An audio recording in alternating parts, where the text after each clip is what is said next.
Bienvenidos a esta clase sobre escurrimiento crítico. Vemos los distintos modos de escurrir del agua en un río, dependiendo de la pendiente, que puede variar en forma local.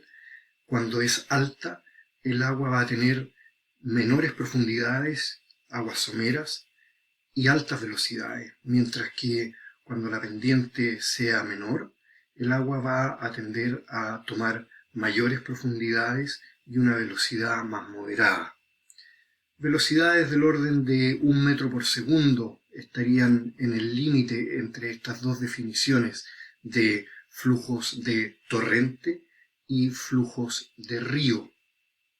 Justo el umbral lo denominaremos el flujo crítico. Cuando el flujo es de torrente, como en estas imágenes, la incorporación de turbulencia, aire al agua, va a generar en parte aguas blancas.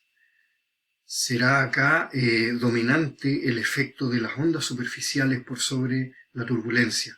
Sin embargo, en aguas más calmas vamos a poder incluso llegar a distinguir individualmente vórtices que disipan la energía cinética turbulenta y también algunos rasgos de corrientes secundarias inducidas por la geometría del flujo como corrientes helicoidales en una curva.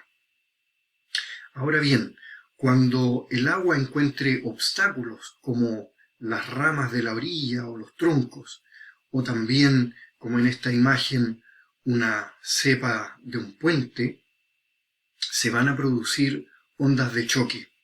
Y esas ondas de choque, fundamentalmente ondas de presión, van a generar separación del flujo y un cambio local de régimen, de torrente a río, que va a provocar algunas solicitaciones adicionales, por ejemplo, en las estructuras, debido a la característica dinámica de las oscilaciones. El primero en conceptualizar este problema y lograr explicarlo fue William Froude. Él desarrolló el adimensional que vemos ahí a la derecha, que corresponde a la proporción entre las fuerzas inerciales y las fuerzas gravitacionales. Una manera de ilustrar el comportamiento del agua de acuerdo a este adimensional de Froude está mostrada a la izquierda. En la primera imagen ustedes pueden ver ondas que se van propagando concéntricas a la misma velocidad en todas direcciones. Esto es lo que ocurriría si se imaginan, por ejemplo, una perturbación como una piedra que lanzáramos en un estanque con agua quieta. El punto del centro marca el lugar donde impacta esa piedra y esas ondas superficiales entonces se empezarían a propagar en todas direcciones a la misma velocidad. Si el agua ahora estuviera escurriendo, si abrimos un poquitito una de las paredes como si fuera una compuerta y entonces tenemos alguna velocidad del escurrimiento y tiramos nuevamente la piedra, vemos la segunda imagen donde las ondas empezarían a propagarse a la misma velocidad de propagación de la onda. Sin embargo, la velocidad resultante de las dos velocidades que se suman, la del agua más la de la onda, sería diferente en cada una de las direcciones, formándose el patrón mostrado. Si es que ahora la velocidad del agua fuera igual a la velocidad de propagación de la onda que hemos llamado acá velocidad crítica, simbolizada U sub CR, entonces tendríamos que las ondas no serían capaces de remontar la corriente hacia aguas arriba, como se ve en la tercera imagen. Finalmente, si la velocidad del escurrimiento fuera mayor que la velocidad de propagación de la onda, todas las perturbaciones, si bien se expandirían en todas direcciones, serían arrastradas por la corriente viajando hacia aguas abajo, de manera que la información en ningún caso podría remontar la corriente hacia aguas arriba. Es decir, el número de Froude también nos muestra la relación entre la velocidad de la corriente y la velocidad de propagación de una onda, que corresponde, en el caso del agua, a la raíz de la aceleración gravitacional multiplicada por la profundidad. Un caso interesante para ilustrar esta velocidad de propagación de una onda gravitacional es el análisis de un tsunami. Cuando la corteza terrestre se quiebra en el fondo del océano, genera una onda gravitacional, una onda de presión en este caso, que empieza a propagarse a través del océano hasta llegar a las costas, donde genera los devastadores efectos que conocemos. La velocidad de propagación de ese tsunami en el océano abierto es impresionantemente alta. Ustedes pueden hacer el cálculo, por ejemplo, viendo un poco la distancia entre Japón y Chile y tomando en cuenta una profundidad promedio del océano, de manera que la onda de tsunami, como sabemos, demore un día en recorrer esa distancia. En la imagen tenemos, entre paréntesis, a William Froude. Él fue contemporáneo de Reynolds, un ingeniero naval, y le interesaron estas ondas por la resistencia que producían al pasar de los barcos.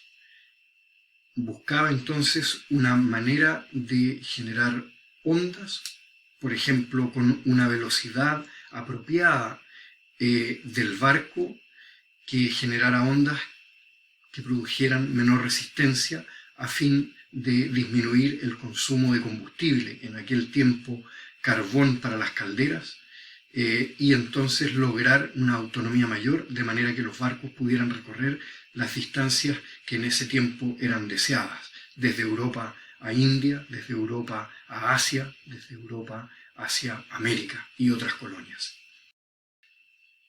Los que explicaron por qué se producen estos tipos de escurrimiento y cuándo, en realidad, fueron contemporáneamente Bakhmetev en Rusia y Ramón Salas Edwards en Chile, un profesor de física de la Pontificia Universidad Católica. Cerca de 1912 a 1915, ambos investigadores simultáneamente derivaron una expresión para el número de Froude, o en realidad para la condición crítica que producía el escurrimiento crítico, discriminando flujos de torrente y flujos de río, a partir de una minimización de la energía específica con respecto a la profundidad, esa derivada de la energía específica o Bernoulli respecto de H, igualada entonces a cero. Existe una reedición de uno de los ensayos o libros de Salas, que es la que se ve en pantalla. También hay un artículo relativamente reciente donde se discute la simultaneidad, relevando entonces la contribución de Salas en la historia de la hidráulica. Están cordialmente invitados a leer ambos documentos. El diagrama que resulta corresponde a el gráfico de una parábola, la función de la energía específica graficada con respecto a la profundidad, donde distinguimos ahí una asíntota a 45 grados y los números o las profundidades críticas que nos separan entonces los regímenes de escurrimiento supercrítico o de torrente y subcrítico o de río. Cuando hay condiciones críticas, la energía del escurrimiento es la mínima y tenemos un punto mínimo entonces de la curva en el eje vertical, a partir del cual recién es posible que se inicie el movimiento del agua. Energías específicas menores van a provocar que el agua se acumule, aumentando su energía potencial hasta que sea capaz de vencer esa barrera de la energía mínima para poder comenzar a escurrir. Es importante destacar que en una determinada situación, ambas formas de escurrimiento, torrente o río, son posibles para un nivel dado de energía. Va a depender exclusivamente de la pendiente de fondo, en el caso de los canales, cuál de los dos se instale. Una de las grandes dificultades que nos va a generar el escurrimiento de torrente tiene que ver con las transiciones. Cuando cambiemos de torrente a río en realidad. El paso de un escurrimiento de río a torrente siempre va a ser a través del escurrimiento crítico, sin embargo va a ser suave, va a ser una transición bastante gradual.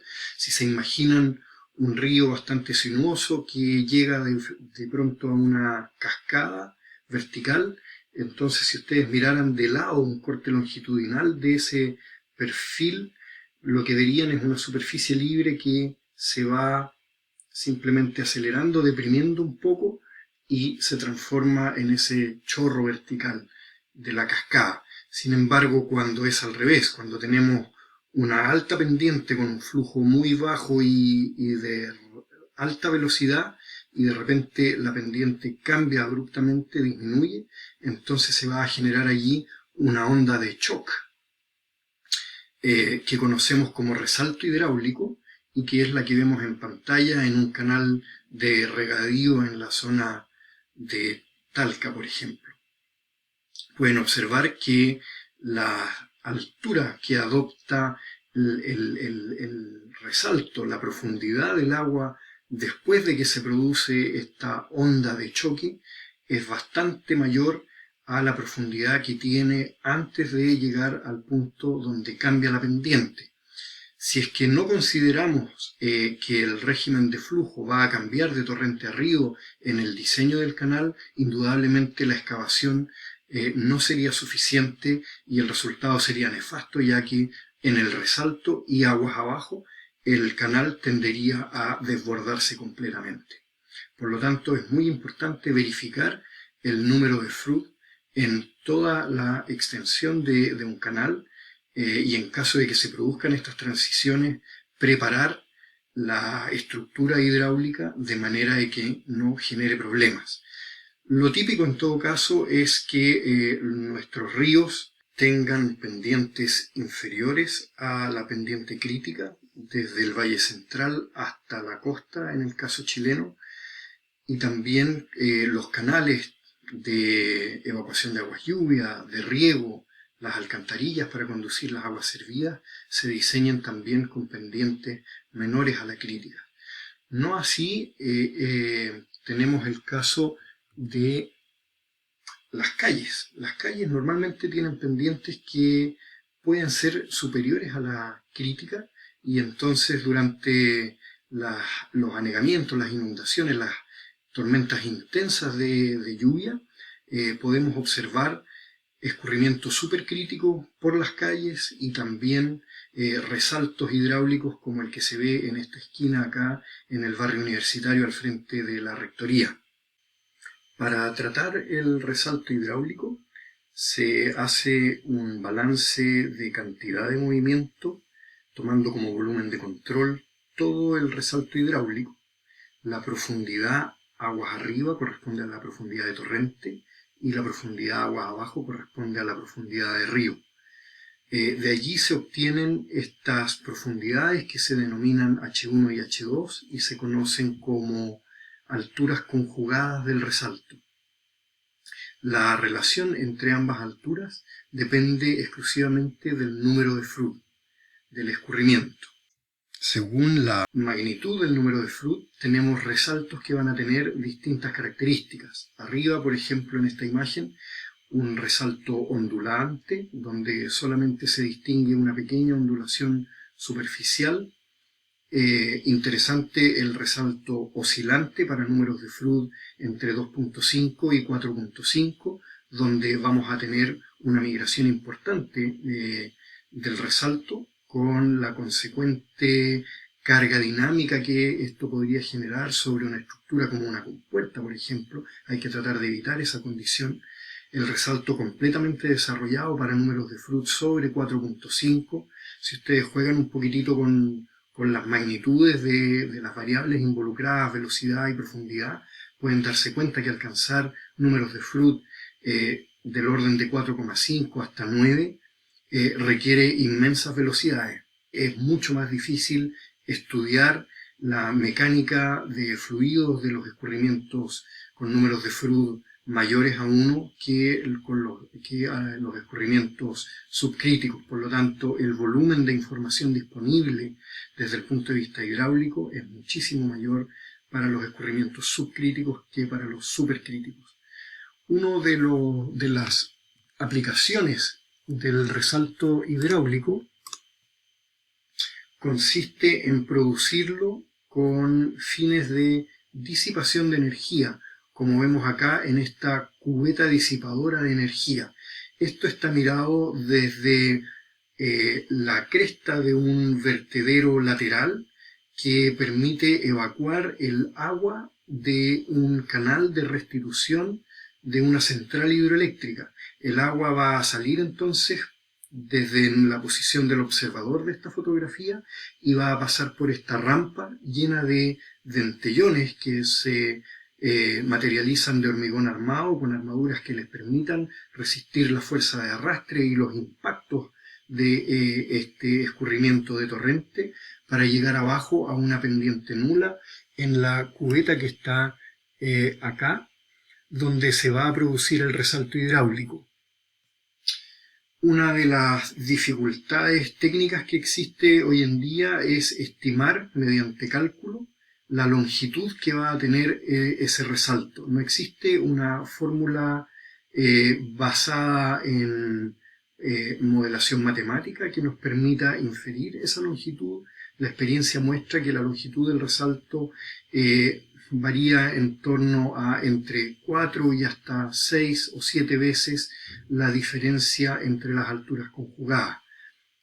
Si el resalto no se produjera dentro de la cubeta, entonces vamos a tener fuerte impacto en la pared de la cubeta. Eventualmente el resalto entonces va a desbordar esa cubeta también.